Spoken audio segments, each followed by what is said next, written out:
Yo, what's going on, everybody? It is TonyXTony, and don't forget the eggs. So today I want to talk about why I'm Team Kendrick over Team Drake. And to me it's rather simple, and I'm gonna get into all that. But first of all, I want to thank everybody for stopping through the channel and clicking on the video. But enough of the sappery. So the main thing that I really am rooting for in this case is just like hip hop.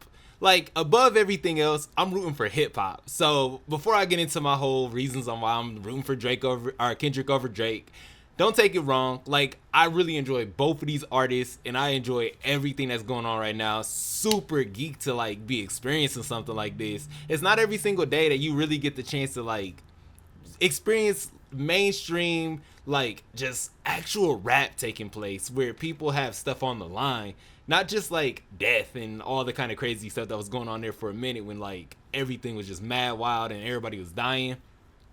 This is nice to just be able to like take that step back, be able to breathe, know that hopefully nobody ended up getting hurt from this, because that's the last thing we want. Like right now it's just good quality songs, good quality bars, just like good artistry all the way around. And I'm not even talking about just Kendrick and Drake, because this has gotten so much bigger than it's really about them too.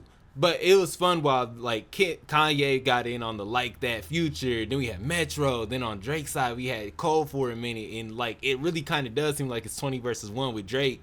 But at the same time, it's like we all know that Kendrick don't really want to mess with nobody else. That's never been his thing. That's why he always say, man, motherfuck the big three, nigga, it's just big me. Like that line's so crazy to me because it's just so true. Because when you're talking about somebody on Kendrick, Drake, J. Cole, like Rick Ross, all these dudes on that mainstream level, usually there's just a little bit too much to lose whenever you're really like putting yourself into these situations, especially if you're somebody like Drake, which I'm actually kind of shocked that he took it on. Kendrick, I was never really shocked, and this is one of the reasons I'm Team Kendrick over Team Drake. And this little fun little situation that's taking place. Honestly, I just think Kendrick's the better rapper. Like, if I'm gonna be honest with you, I think he's just the better rapper. And that's really what it comes down to. It's like whenever I'm watching boxing, the main reason I want Floyd Mayweather to win is because he's the best boxer. Like, I don't want him to lose. He's the best. Why would I want the best boxer to lose? That just seems crazy to me. Whenever I'm watching LeBron James play, I don't want to see Bron lose. I want to see him win. Why? Because in my opinion, he's the best. Like, there's nobody better than LeBron James, even at this elevated age. So, like, Kendrick, I know he be taking a lot of breaks and stuff like that, and he be MIA. We all be wondering all the time, where is Kendrick? Like, when was the last time anybody saw K-Dot? That's what makes him so lovable. The fact that when he does come back, there's always like a reason. There's a mission. There's like an impact, and it's just crazy because yeah, like every single one of Kendrick's albums isn't necessarily just for like getting into the car and just like trying to impress people with how loud your speakers can be and stuff like that, or going out to the nightclub and really kind of vibing out like that. What Kendrick's really trying to accomplish is trying to open people's minds to like bigger concepts and ideas and like actual struggles and stuff like that's taking place in the world. And I'm not saying that he's been like the biggest activist or been a part of the most things. To me, it just seems like Kendrick is a lot like myself. Whenever I blow up, I'm gonna be exactly the same way. I'm gonna just be chilling and kind of just doing my thing and pop out whenever I can pop out, because fame just seems like a crazy thing. And I feel like Kendrick is just so much easier to relate to in a lot of ways. You see Kendrick doing his thing, and you don't see him doing his thing. And that's how like normal people are. It's almost like Kendrick treats rap like a high level job. Like he treats this stuff so like surgically accurate. It seems like we can criticize him for not having the biggest body of work, but maybe not having the biggest body of work is the reason why he's able to like always make such an impact.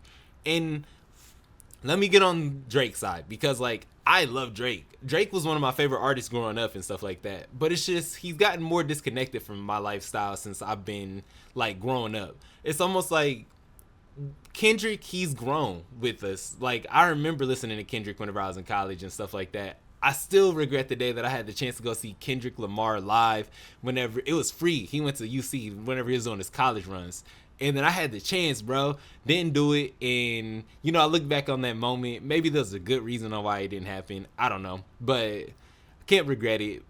it would have been cool to see Kendrick before he was really, really Kendrick, though. Like, before he was really, really Kendrick. The only reason we couldn't go is because we was broke college kids and I live in Dayton, and that was in Cincy. And you know, that don't sound like all that far, but like an hour when you don't got no bread, literally, you don't got no bread at the crib. Those are some wild times, man. But yeah, so like Kendrick at that time, I don't see the same Kendrick that I saw back then. And the aspects of Kendrick that I do see back then from that carry over to now are just like the positive aspects that seem to just be like building his like character, his legend.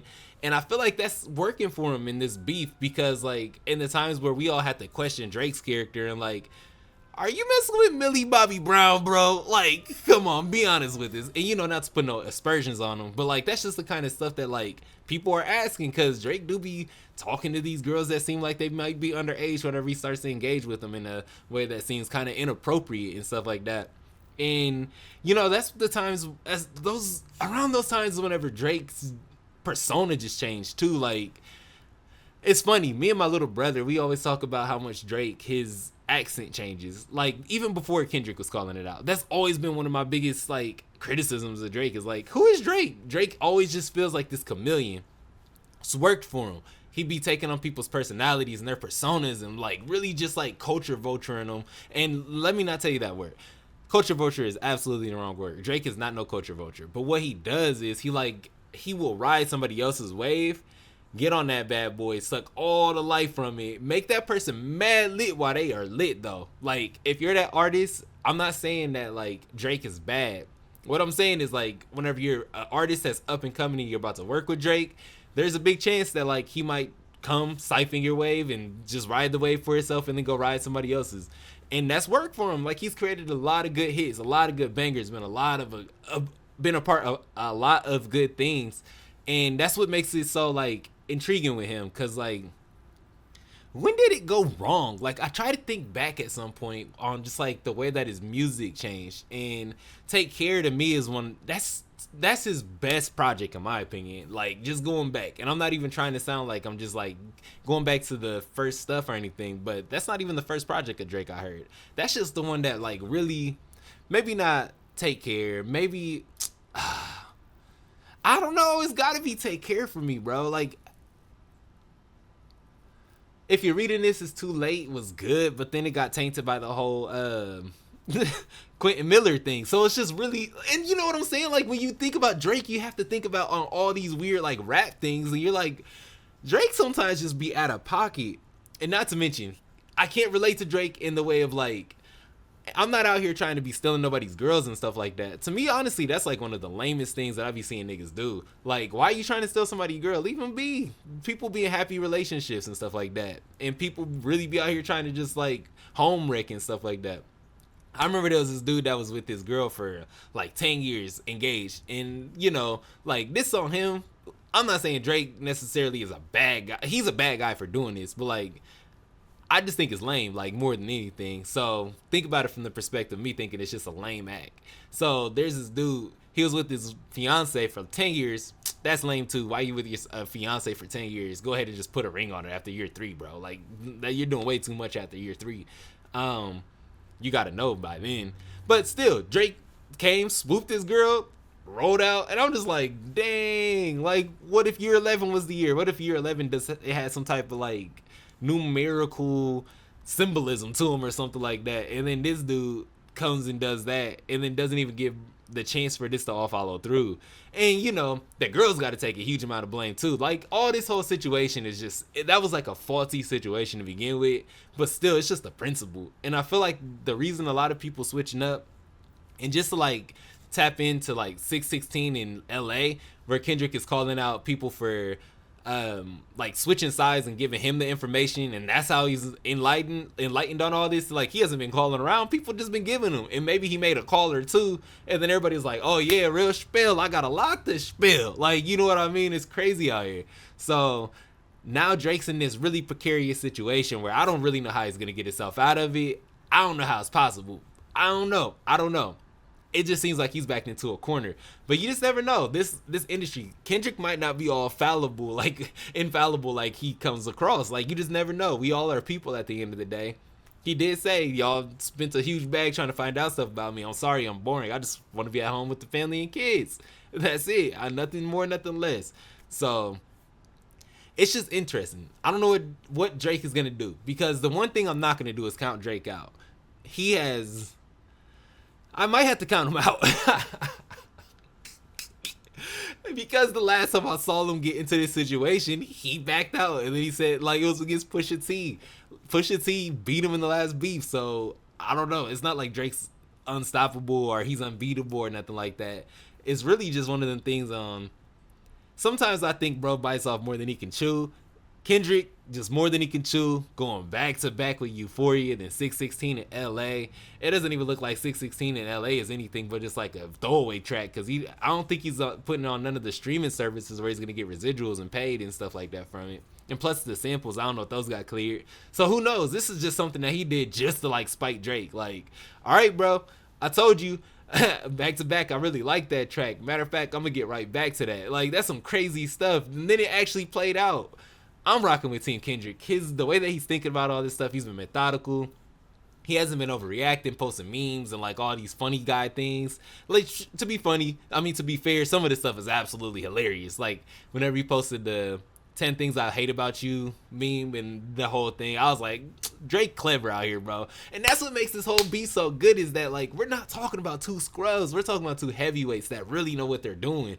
And although I think that Drake might be above his head with this one, he's still putting in a valiant effort and putting in a fight. And I don't want to count him out yet, even though I feel like this is probably over. I just don't see how he can come back with it, because whatever, it seems like Kendrick's got something that he wants to say. And it started off with the 8:24 drop time. Like, I've been seeing a lot of people, you know, numbers mean a lot. So the time that he dropped Euphoria was 8:24 a.m. The Kobe number, you know what that means. Like, unfortunately, one of the biggest things Kobe's known for is not necessarily a good thing. And, you know, Drake, when I already mentioned the thing about the whole underage stuff, like, you know, Kendrick might have been doing something with that. Then the 616 is actually Father's Day in Canada, National Father's Day. And it's also Tupac's birthday. So Kendrick he's just so clever with this stuff without having to be like super on the nose or like memey. You know what I'm saying? So low-key, I'm just rooting for Kendrick because I want to see the best rapper win.